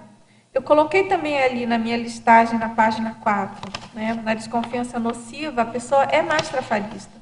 Então, uma desconfiança cosmoética, ela passa pelo traforismo, por você desconfiar vendo os trafores da pessoa ou das situações. Isso vai ajudar você a ter uma análise mais precisa da situação. Porque se você é trafarista, só trafarista, qual que é a tendência? Você carregar nas tintas, né? Você errar no seu diagnóstico. Isso é péssimo, né? Diagnóstico errado é uma das piores coisas. Sobre o megapensene, desconfiemos pensenizando cosmoeticamente, é isso. Eu penso que esse verbete traduz essa ideia da ortopensenidade, ajudando a gente a desconfiar corretamente, né?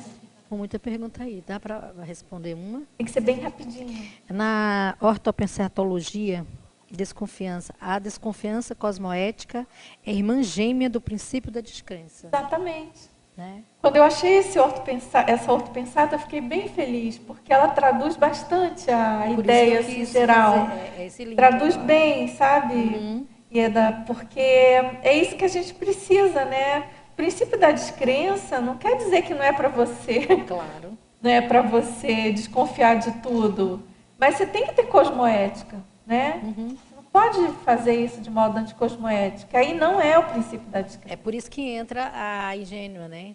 Que Exatamente. Dentro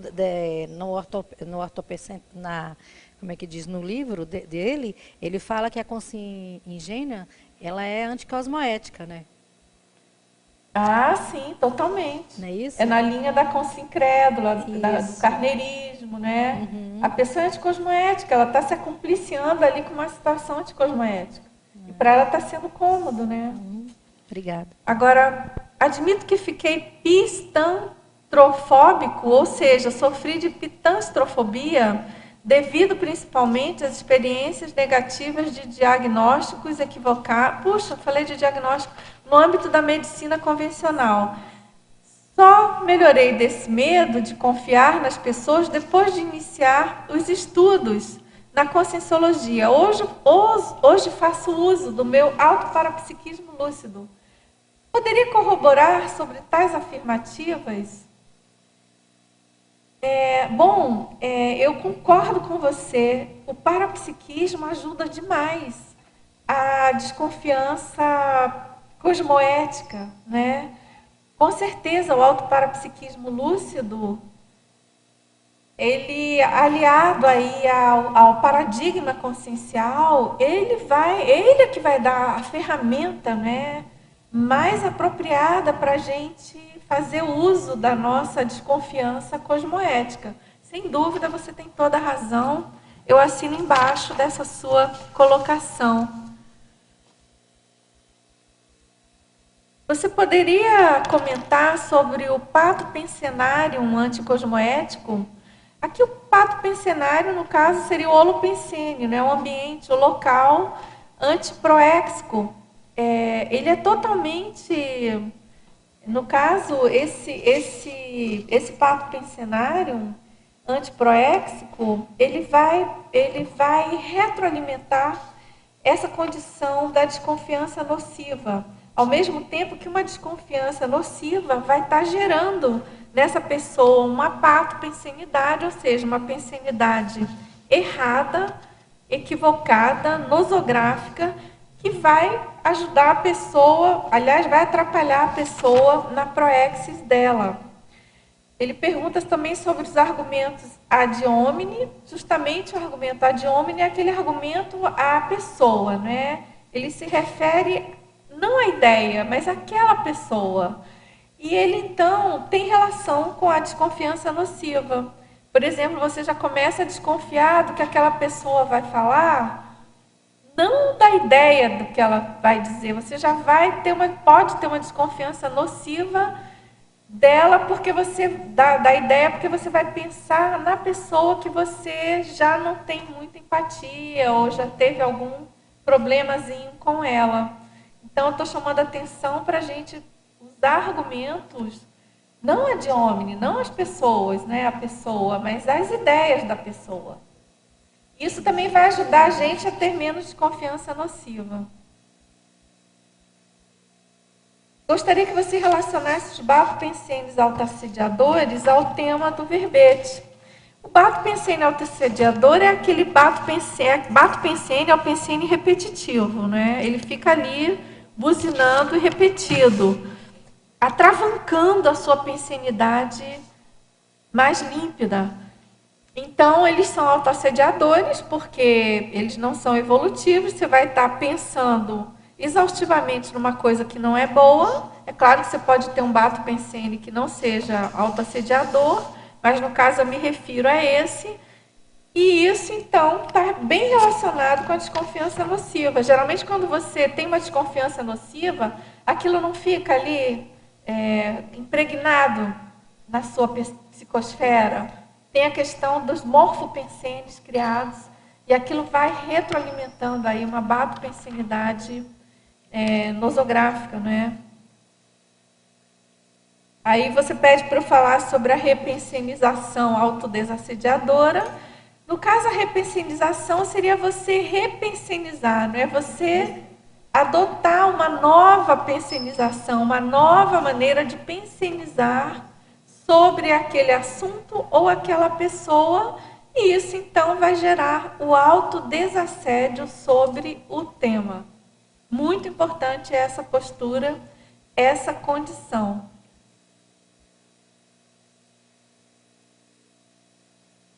Você poderia exemplificar o limite para que a criticidade não seja exagerada? Bom, eu penso que uma criticidade não exagerada é aquela que tem um objetivo assistencial, tarístico de preferência.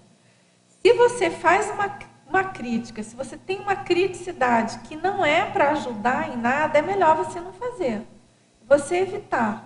É claro que eu não estou me referindo ao traço em si de criticidade, né? Quanto mais criticidade você tem, mais você vai ficando atilado para as coisas que acontecem. Mas quando você faz isso, quando você explicita, ou para você mesmo, ou trabalha isso junto a outras pessoas, é muito importante que você defina imediatamente objetivos de esclarecimento, de interassistência, para que aquilo tenha um sentido. Senão, para que você vai ficar criticando? Né? Não tem lógica. Você também pergunta sobre o binômio fé cega, faca, fé cega. Ai, música! Eu lembrei da música, fé cega, faca molada. Toda vez que eu leio essa palavra, eu lembro dessa música. Fé cega, desconfiança nociva. Então, a gente comentou sobre isso. A fé cega é a pessoa que é totalmente crédula, né? Ela não tem desconfiança nenhuma. E também é diferente da desconfiança nociva, né? Mas se aproxima. A fé cega, ela é praticamente uma antonímia da desconfiança nociva, mas ambas eu fiz o binômio porque ambas são absolutamente nocivas à nossa evolução. São totalmente nosográficas, não é? Em geral. essa questão eu podia até ter inserido nesse verbete, aqui eu achei melhor omitir, não foi à toa que eu lembrei agora. Esse binômio fé cega, faca amolada, e a questão da faca amolada também é muito sério se a gente pensar na metáfora, né, da faca amolada, porque geralmente a fé cega, ela cria reações de um uso de uma faca amolada, de uma radicalidade também sem nenhum sentido evolutivo. Então a gente tem que cuidar disso, né? São sempre exatamente posturas rígidas e radicais que totalmente fora do nosso contexto evolutivo, né? Pessoal, então é isso, nosso tempo esgotou. Eu fico devendo aqui algumas perguntinhas, mas o nosso amigo é teletertuliano assíduo, de repente ele faz a pergunta numa outra ocasião. De todo modo, a gente agradece muito. E eu queria muito, pode ser, eu queria muito agradecer também a vocês todos, tertulianos, a presença aqui, a participação nos debates, o enriquecimento aqui das nossas conversas, né? Agradeço demais também a vocês, teletertulianos, e até amanhã, nossa próxima tertúlia, né, que eu vou estar mediando. E vamos aos nossos anúncios. Muito obrigada. As pontuações da tertúlia de hoje. 21 assinaturas no livro de presença, 20 perguntas presenciais, 39 perguntas online. Temos 5 recados. Pilar, debate conscienciológico. Fernanda, acoplamentário. Isabel, bolsões holopensênicos. Dalva, aniversário do CAEC. Amanda, semana da reeducação.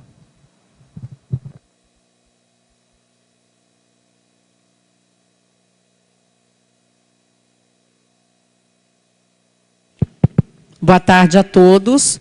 Estou aqui em nome do programa Amigos da Enciclopédia para agradecer a todos que estão nos apoiando e também deixar aqui o convite para quem quiser fazer parte deste programa. Será muito bem-vindo. O objetivo deste programa é ajudar financeiramente na manutenção de toda a estrutura para a elaboração da Enciclopédia da Conscienciologia. As estruturas são o holociclo, a holoteca e o tertuliário. E parte também, pessoal, deste recurso é destinado para a compra de dicionários, livros e periódicos. Ao fazer adesão, o aluno poderá acessar o site de pesquisa da enciclopédia, realizará gratuitamente o download da última versão da enciclopédia e também poderá acessar o Verbetomática, que é mais uma ferramenta de pesquisa para fazer os verbetes. Aproveitando também, estou em nome do CAEC para convidá-los para a festa de aniversário em comemoração aos 20 anos do CAEC. Se programe e venha participar deste encontro que será muito gostoso. Será um jantar dançante, 17 de outubro, próximo mês, às 19 horas, no Hotel Mabu Interlúdio. O valor apenas R$ 80,00, que você pode até parcelar no cartão.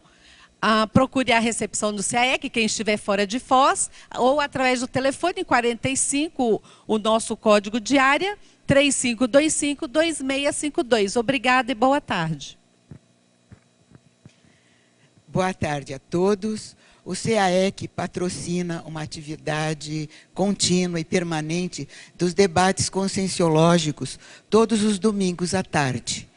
No próximo domingo, a Pré-IC-TENEPS, em parceria então com o CAEC, estará patrocinando ou promovendo o debate Recim Tenepsística. Quem estiver interessado em estudar, trocar ideias, experiências sobre o tema, compareça, então, domingo, dia 20 de setembro, às 15 horas até às 17, agora em novo endereço. Antes era na sala ao lado do restaurante. Agora nós vamos, então, no próximo domingo, para a sala 4, atrás do tertuliário. Ela é bem aqui embaixo, bem aqui. Próximo à Enciclosapiens. E a debatedora vai ser a Pilar Alegre. Boa tarde, obrigada. Boa tarde a todos. Convidamos mais uma vez para que os interessados participem da próxima turma do curso acoplamentário. É um curso, um laboratório grupal, com 3 dias, são 3 dias focados na experimentação e estudo de técnicas da clarividência facial e do acoplamento energético. Então, essas técnicas auxiliam aí na melhoria do desempenho parapsíquico e também na melhoria dos atributos como atenção, concentração, memória, que são bem necessários para a ampliação das parapercepções. Nesse dia, o tema direcionado de estudo será África. Então, vai ser uma oportunidade aí para estar trabalhando junto aos EPICONs Kátia Aracaki, João Aurélio e Tony Muscoff, que estão realizando estudos e trabalhos nesse continente. As informações na recepção do CAEC ou pelo telefone 45-3525-2652 ou o e-mail caec@caec.org. Obrigada. Boa tarde a todos. O CAEC convida para o curso Bolsões Holopensênicos versão 2015. O tema, desta vez, é o bolsão religioso. O tema é interprisões místico-religiosas. O curso contribui para a identificação do público-alvo assistencial do conscienciólogo autopesquisador. Ele também contribui para identificar os traços pessoais e grupais associados ao dogmatismos evidenciados nas interrelações familiares, profissionais e no grupo evolutivo. Contribui para ampliar a compreensão dos bastidores multidimensionais e propicia autoconsciência quanto ao desenvolvimento de posturas da reciclagem do holopensene místico-religioso. Começa dia 9 de outubro, vai até dia 11, no domingo.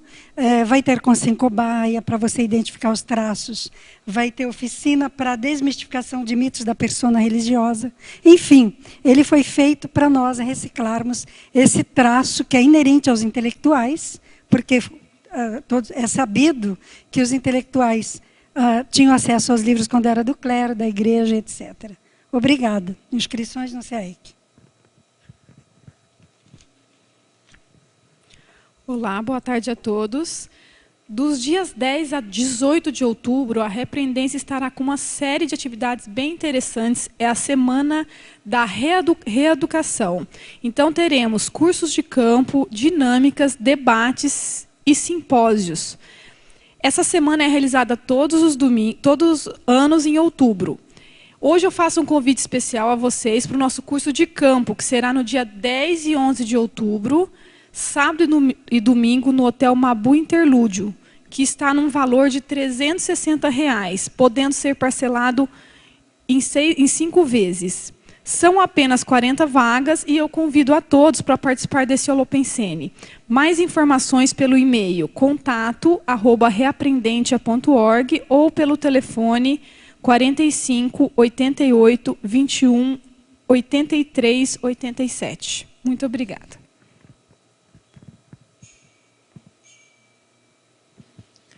Para amanhã teremos o verbete Consciência Ectoplasta, na especialidade Ectoplasmologia, da verbetógrafa Karine Brito. Boa tarde.